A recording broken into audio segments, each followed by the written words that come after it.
If we use AI to write, are we losing our authenticity? Should we be using it everywhere? That's one of the things that we're going to be talking about today on Everyday AI.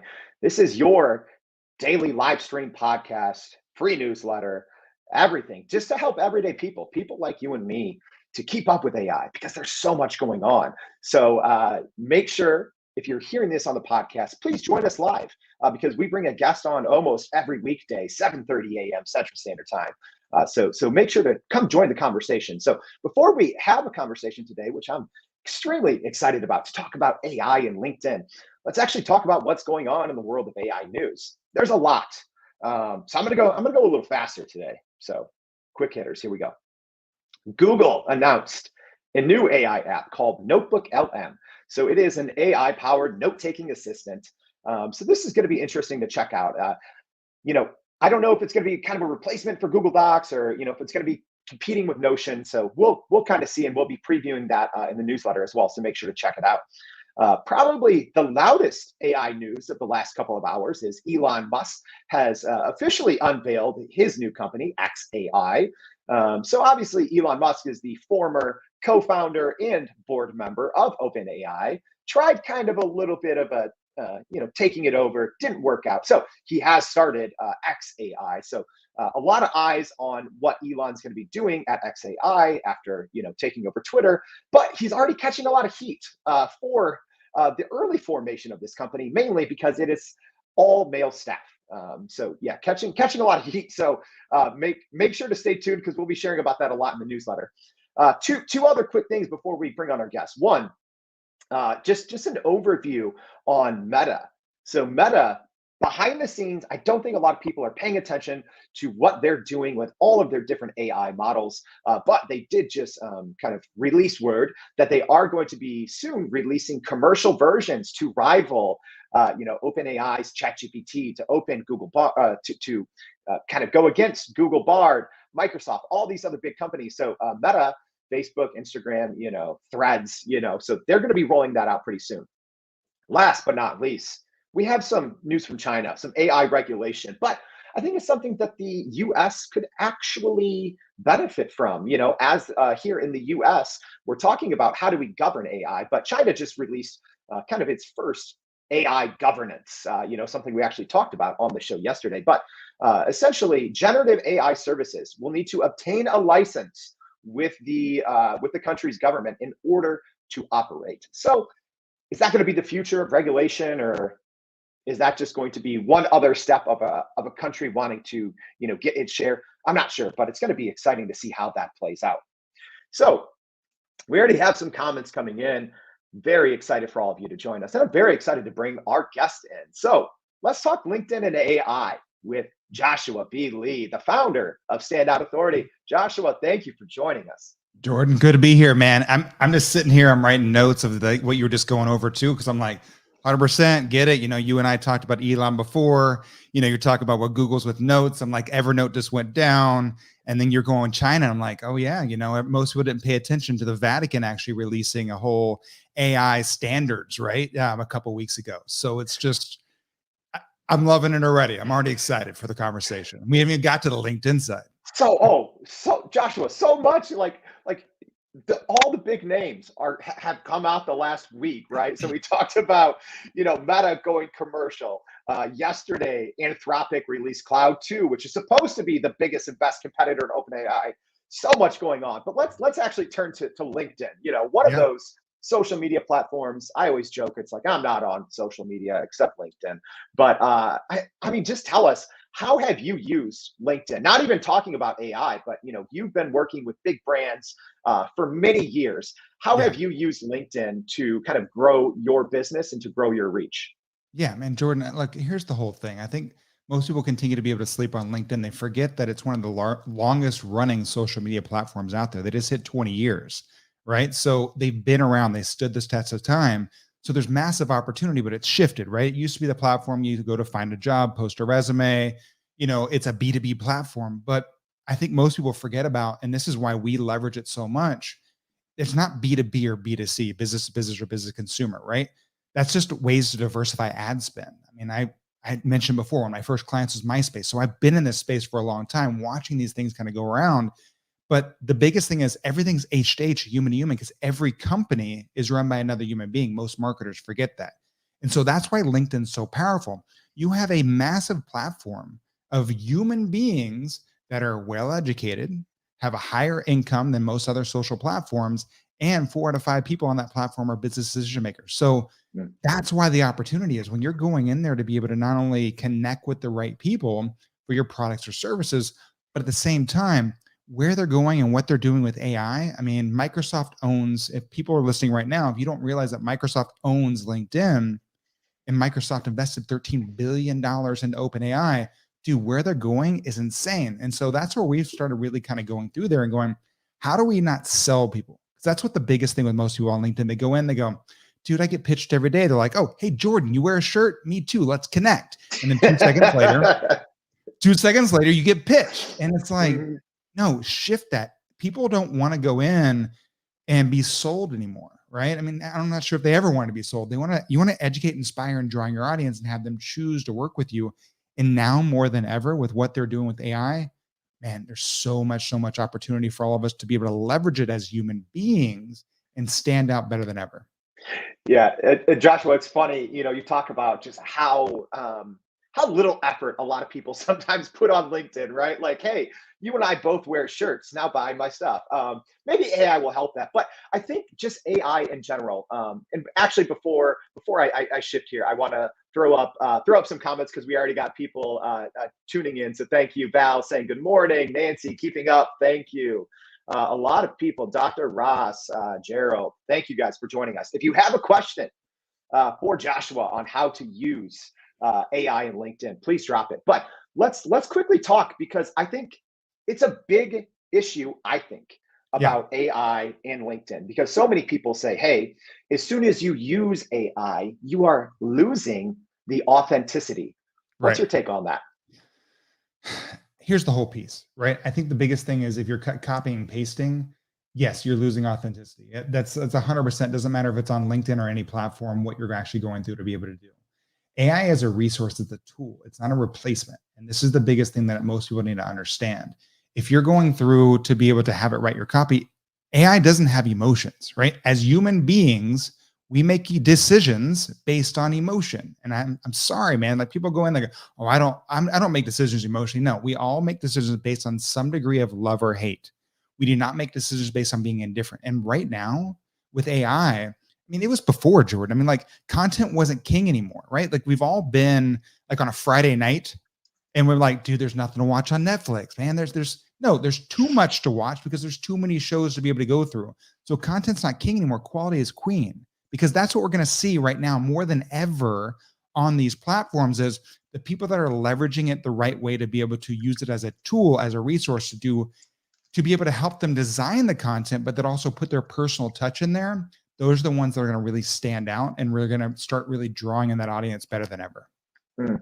And I think that's probably where a lot of people struggle, right? Yeah. Because they do think of AI as a blanket tool, right? Let me Yeah. put some AI on this. But Joshua, you brought up a great point. You still need the personal touch.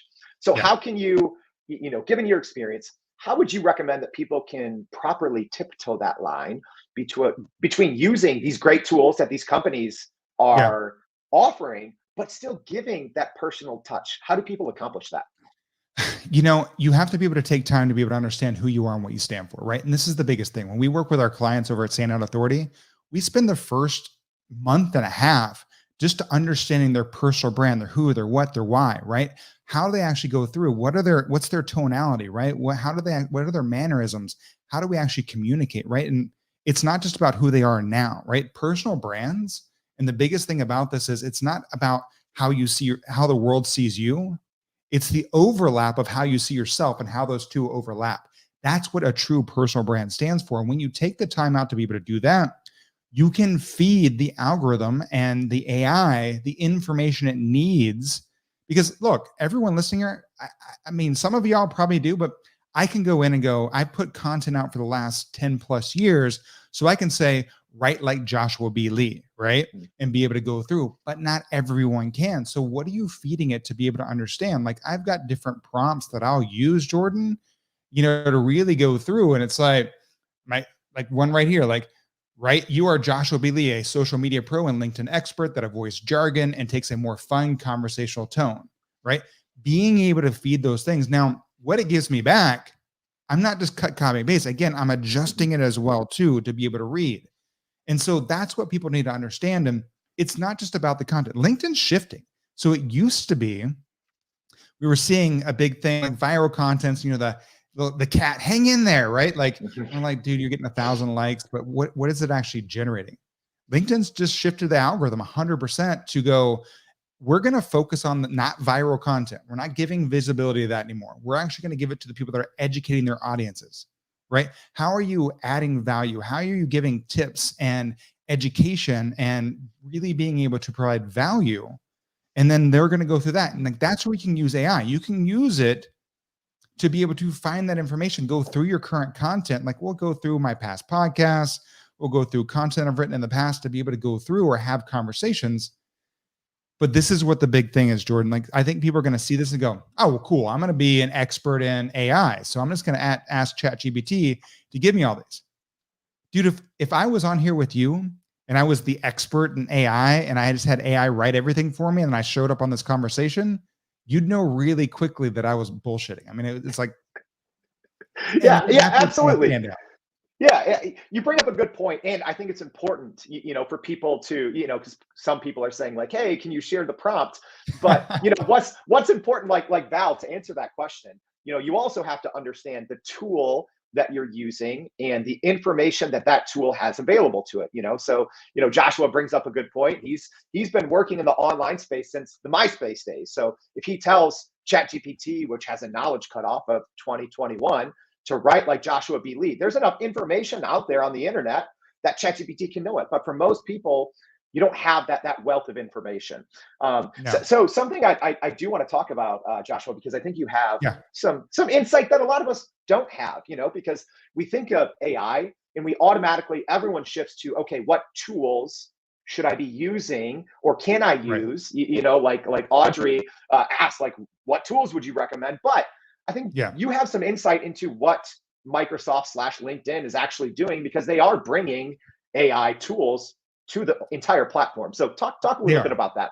No, and this is that whole piece, man. I mean, how they're integrating is just phenomenal. I mean, like you talked about Elon with his new company. Well, that didn't come out of nowhere, right? Like he bought Twitter, not to own another social media platform, but to actually index the human algorithm of how we were actually interacting and be able to teach the new AI company how humans interact and how we actually go through.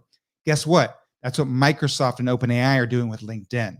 So, I mean, they're going to start going through and they're rolling out different tools, from collaborative articles where they're having AI write these articles, hundreds of them, being able to go through on the topics that they want content on, right? They want to be able to index. And Jordan, I mean, before we even get to AI, like LinkedIn was a powerhouse for SEO, right? Like people didn't understand that all those aspects of what you were putting from your profile to your content to your comments now on LinkedIn, we're actually getting highly, highly indexed on Google. So like I could take your blog from your website, put it on LinkedIn. And I promise you, when I search on Google, I'll find your blog on LinkedIn before I find it on your own website. And so in that same scenario, that's what OpenAI and Microsoft are doing with LinkedIn. They want to index all the amazing information and be very tactical on it to be able to grab that in and have human beings go through and add their knowledge to that article to be able to do an AI human integration, right? So they can really be able to get that side. So yes, there's tools from being able to help post to right now what we're seeing. I think a lot of people that have been on the platform for a long time, they're using AI to be able to go through and find sleeper people on LinkedIn or fake followers, right? So people are going, I'm losing followers like crazy. Guess what?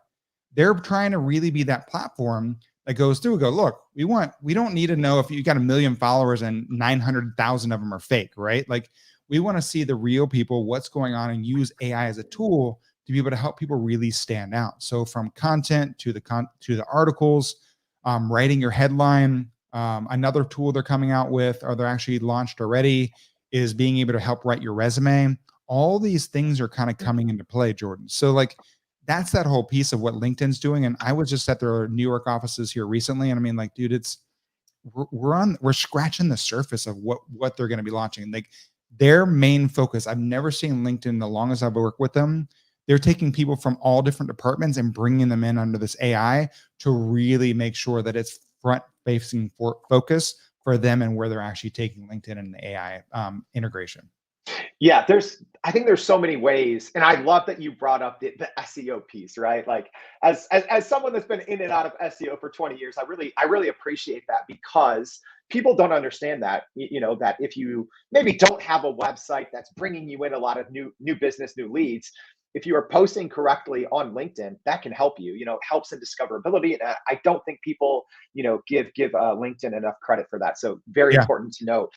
So I guess a lot of people probably listening, or maybe if they're reading about this, as we recap it in the newsletter today, they're going to be saying, "Oh my gosh, this is so much happening on LinkedIn." You Right. know, a lot of people, which is it's funny, a lot of people don't even know the whole Microsoft LinkedIn, and No. and then you throw in OpenAI, so it is really kind of a trio of different teams or platforms moving in unison.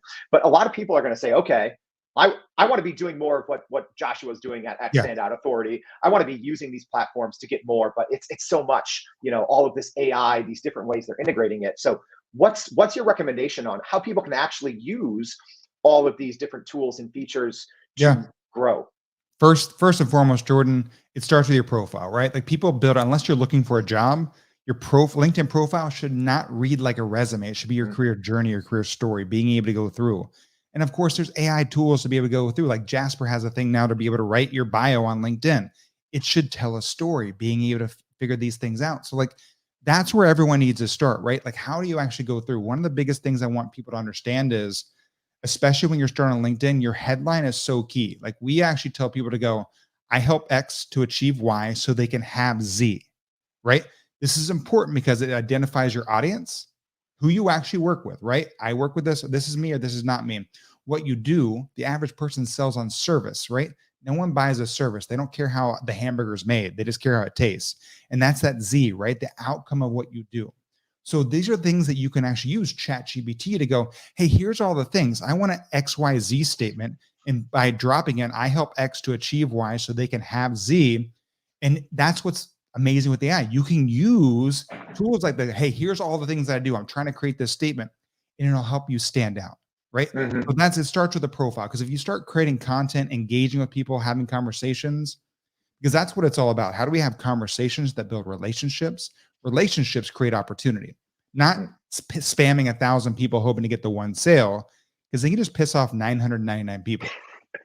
Oh gosh, please, if you are listening and you are one of those people that is just the term is pitch slapping relentlessly, just write down what Joshua just said there, and put it on a sticky note. All right, we have some questions here that Tons I of wanted to questions get in to. there. I mean, Yeah. and the Jordan, I wanted to make sure too, like everyone, I saw some questions going in there, like truly like content wise and stuff like that. I mean, like create content, like they've made that shift to algorithm. The one I want everyone to understand is too, it's the 10-20-70 method of content creation. You can use AI to be able to help you do this as well too. 10% personal, 20% around your company, right? Talking about what you've done, not what you can do. No one cares if you can help them make 7 figures. Show them how you've helped someone else. And 70% other, add value, educate your audience. And so these are different pieces that I think people need to from that statement, and then how to actually create your content, especially using AI. When you start doing that, that's where your visibility will come out. Yeah, huge. Like visibility is everything, I think, on Yeah. LinkedIn. The more people that you can get your message out to, the better. It's something that, all people, want more visibility on LinkedIn or website or whatever Yeah. it may be. Nancy asking Jasper, what's the scoop on that? So, Jasper, Nancy, to answer the question, is it's a generative AI tool that uses the GPT technology. We talk on the show that, a lot of people, when they think GPT, they think, oh, Chat GPT, which came out 7 months ago, but GPT technology has been openly available since 2020. I believe Jasper launched, the last week of 2020. So yeah, there's a lot of other tools that have been using this technology for many years. But a good question that I wanted to toss your way here, Joshua, Yeah. from Val, just saying, what is the LinkedIn posting schedule or daily workflow with the platform, right? Because I Yeah. think when you get more AI, you just think, oh, okay, I'm going to do 20 posts a day now because it takes 30 Don't. seconds. Don't do that. Don't do 20 posts a day. Look, they're not looking to be able to have a whole bunch of content from one user, right? Like that's going to actually hurt you, right? You want to do them. What we look for is a minimum of 3 posts a week.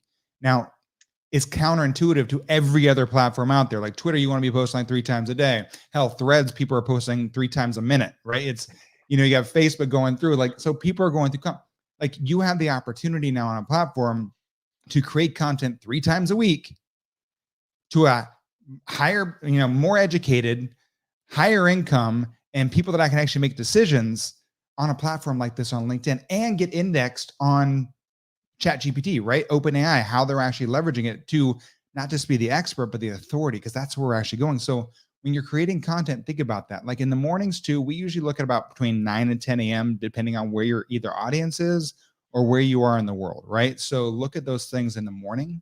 And then really, as you're kind of going through, like I post every day, Jordan, kind of going through and creating that content, but don't post. If you post the second post in a day, what we actually see is you need 10 times the engagement, likes or comments to get the same visibility. So you're not working smarter, you're working harder by putting out more content. And so that's where I want everyone to kind of think about being able to go through. Now, it doesn't stop at posting. If you think that I'm going to put up a post, I'm just going to, okay, I'm waiting. Where's the money? Where's the people? Dude, that doesn't happen anymore, right? One of the biggest things that we look at is you have to be able to draw in that audience, right? Sales Navigator is an amazing tool to be able to do that with. And it's not just, most people use it again for that pitching piece. This is your opportunity to be able to not cold pitch. We all hate cold call and cold email. So this is what I want y'all to be able to think about. What actions, what trigger points has someone taken? Did they look at your profile? Did they engage in your content? Or did they post great content, right? So we're spending our beginning days, because you only get about 100 invites a week right now, because LinkedIn's limited that because of the spamming. So go through that. If it's your ideal audience, but I'll pull it back one more, Jordan, because I think this is really important for everyone. Why does everyone in the world, no matter who you are, where you live, what your background is, why do we all post online first and foremost, right? And I'll give it to you because I know we're limited on time kind of going through. But I mean, the reason why we all post is for those little hits of dopamine we all get when someone likes or comments on our posts. Then it's everything else, because they give us validation. We put it out there, like, is someone going to like it, right? We've been conditioned over 20 years. So that's what I want you to think about when you're on LinkedIn every day. Go in, use a tool like Sales Navigator, LinkedIn CRM system. It's $100 a month. And then go through, find the people that have posted content, because the average person gets less than 1% engagement. You want to get Jordan's attention? Like his post, comment a post, then send a message out and say, hey, Jordan, man, I saw your recent, event with Joshua B. Lee, man, really got a lot of value. Just want to take 2 seconds out and say thank you. Thank you creates stopgaps in people's patterns, because the pattern online, the human algorithm is like, comment, share, post, like, comment, share, post. When you appreciate someone for something they take for granted on a regular basis, it creates that stop pattern and allows you to be able to hear and have a conversation. So, Wow. Yeah. I know it's outside of AI, but we have to bring that human element in there, because if you start using AI without that, you're lost. You absolutely, you have to. But I think the important takeaway, at least for me, because I'm learning over here, I'm jotting down notes, is that, you still have to do that hard work of supporting other people, adding in your, it's not just you putting things out to the world. You got It's drawing seeing your what ideal everyone audience. else. Exactly. Yeah, you have to go out and find the people that's your ideal audience, draw them into your world, and then your content backs you up as the authority, and that educates them enough that they have a problem. This is where man, it's massive. It's huge. It works so well. I mean, we work with our clients. I mean, our clients have their programs are running anywhere from $5,000 to $50,000.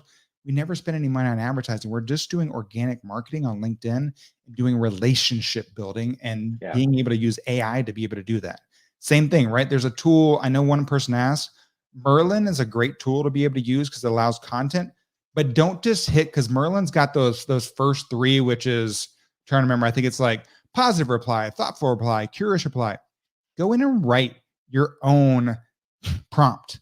Use it. Don't just go in and hit the random things, because yes, they'll go through and read, and then make it the right way to be able to go through. Merlin is powerful to be able to go through, and I've gained thousands of followers just by going in and making sure that I'm engaging on people's content that already have a huge following that add value to this world and align with what I do. And just doing that 5 comments a day will bring you massive, massive opportunity on LinkedIn. Yeah. Wow. We could literally talk for hours because everything that Joshua is saying here, there's so much value. So if you are listening to this on the podcast later, make sure to hit rewind. And also check in the show notes because we're going to be sharing a lot more resources about Joshua and Standout Authority. Joshua, we covered so much from content is queen, quality is queen. Love that. Talking about Sales Navigator, using AI everywhere. Thank you so much for your time and your insights on Everyday AI. Happy to be here. All right. So just as a quick reminder, and actually, Val said this podcast needs to be reviewed and shared. Valerie, I agree. Please, or Val, I agree. Please leave us a review on Spotify, Apple, wherever you're checking this out. And also, as a reminder, go to youreverydayai.com. Sign up for our free daily newsletter that we put out at about 11 a.m. Central Standard Time. Everything that Josh shared, there was a lot. There's so many nuggets in there. Don't worry, we're going to break them all down for you, shoot you all the links of the things that he was talking about. So thank you for joining us today on Everyday AI. We hope to see you back tomorrow and every day. Thank you.